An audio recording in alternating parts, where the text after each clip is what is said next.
누가 상상이나 했을까요? 눈을 떴을 때 제 옆에 형수가 있었다는 걸요.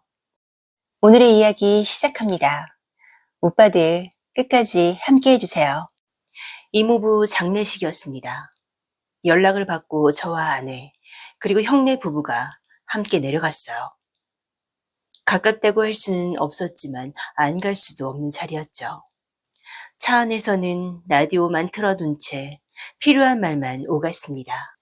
아내는 피곤하다는 말을 몇 번 했고, 형은 말없이 운전에만 집중하고 있었어요. 형수도 뒷자리에 앉아 조용히 창밖을 보고 있었고요. 몇 시간 후 식장에 도착했고, 장례식장은 늘 그렇듯 조용히 흘러갔습니다.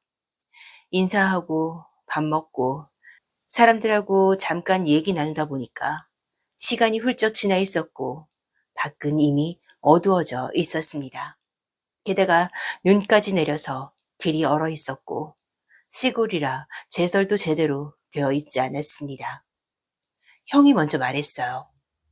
눈길에 올라가는 건 좀 그렇지 않냐? 그래서 근처에서 하루 자고 가기로 했어요. 숙소를 몇 군데 알아봤지만 빈 방은 하나뿐이었고 남아있는 건 큰 방 하나였어요. 선택지는 없었습니다. 그렇게 우리는 형네 부부와 한 방에 들어가게 됐죠. 그땐 몰랐습니다. 그날 밤이 그렇게 흘러가게 될 줄은요. 숙소에 돌아오고 나서도 바로 잘 분위기는 아니었어요. 네 사람이 한 방에 그렇게 모여 있으니까 괜히 더 어색해졌습니다. 자연스럽게 편의점 얘기가 나왔고 맥주랑 소주, 안주 몇 개를 들고 돌아왔어요. 배달이 된다길래 치킨도 한 마리 시켰고요. 처음엔 다 같이 마셨습니다. 잔이 오가고 형은 농담도 몇 마디 던졌고 아내도 피곤하다면서도 한두 잔은 같이 했죠. 시간이 지나면서 술병은 하나씩 비어갔고 말도 점점 줄어들었어요. TV는 켜져 있었지만 누가 보고 있는지는 알 수 없었습니다. 술 기운 탓이었을 겁니다. 평소엔 그냥 가족 같았던 형수가 눈길이 갔어요. 오디로 드러나는 분위기가 그날따라 유난히 눈에 들어오더군요. 솔직히 말하면은 형수는 형이 처음 집에 데려왔던 날부터 눈이 가던 사람이었습니다. 형은 벌써 취했는지 말수가 줄더니 어느 순간 소파에 기대서 그대로 잠들었죠. 아내도 너무 피곤하다면서 먼저 이불 쪽으로 갔습니다. 불을 다 끄진 않았고 스탠드만 켜둔 채였죠. 그때부터였습니다. 방안이 갑자기 달라진 것도 아닌데 어쩐지 둘만 남아있는 것 같았어요. 남은 술을 어떻게 해야 할지 잠깐 고민하고 있었는데 형수가 먼저 말을 꺼내더군요. 이거 남기기엔 좀 그렇지 않아요? 그래서 둘이서만 조금 더 마시게 됐습니다. 한 잔만 더 하자고 했다가 그 말이 몇 번 반복됐고 결국 남아있던 술까지 다 비워버렸습니다. 대화는 길지 않았어요.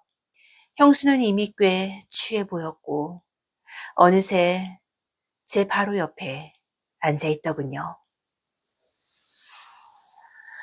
굳이 의식하지 않으려 해도 가까워졌다는 건 느껴졌습니다. 술은 점점 줄어들고 방안은 조용해졌어요. 잠깐의 침묵 끝에 형수가 말했습니다. 이젠 그만 마시고 자요. 그렇게 불을 끄고 누웠는데도 바로 잠이 오지는 않았습니다. 잠시 잠들었을 무렵이었어요. 처음엔 아내인 줄 알았습니다. 늘 그렇듯 아무 생각 없이 그렇게 여겼죠. 그런데 뭔가 달랐습니다. 숨소리가 달랐고 체온도 익숙하지 않았습니다. 눈은 감고 있었는데 의식이 먼저 깨어난 느낌이었어요. 몸을 조금 움직이자 이불이 함께 따라 움직였습니다. 그제야 이상하다는 생각이 들었습니다. 아주 천천히 눈을 떴어요.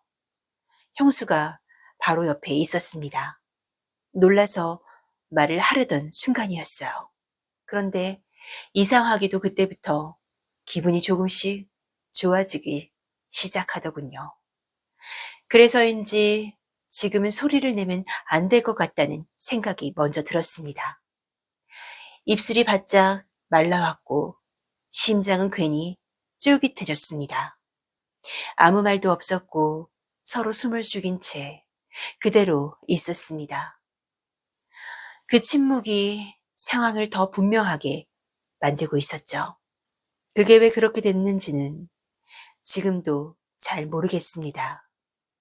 술 때문이었을 수도 있고 순간 정신이 흐려졌던 걸지도 모르겠습니다.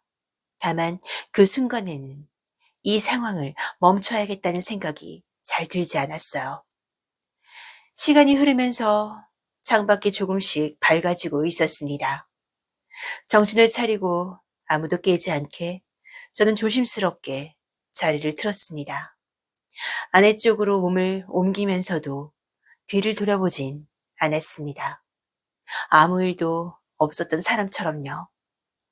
방 안은 다시 조용해졌고 모든 게 제자리로 돌아온 것처럼 보였습니다. 그렇게 다시 잠이 든 것 같아요. 아침이 되자 형이 먼저 일어나 씻었고 아내는 길 미끄럽겠다는 말만 했어요. 어젯밤 이야기를 꺼내는 사람은 아무도 없었습니다.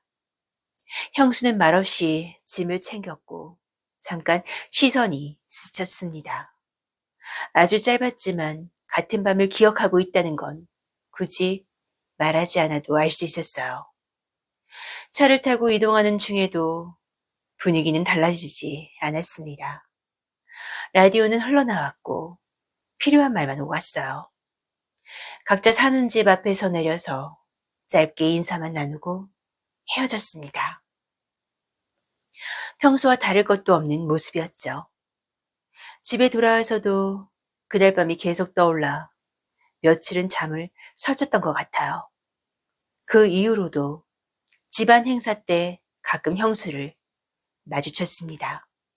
형수는 늘 그렇듯 반갑게 인사했을 뿐이었고 우리 사이에 아무 일도 없었던 사람처럼 행동했어요. 그날을 기억 못하는 건가 싶기도 했지만 물어볼 수는 없는 일이었죠. 그 뒤로 형수와 아무 일은 없었습니다. 그런데도 가끔 그날 제게 다가왔던 형수의 순간이 문득 떠오릅니다.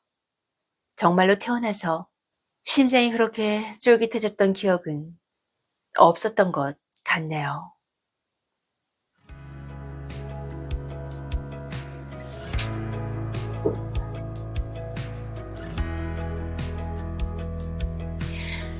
오빠들, 오늘의 사연은 어떠셨나요?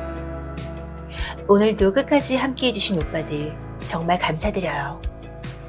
구독과 좋아요도 잊지 마세요.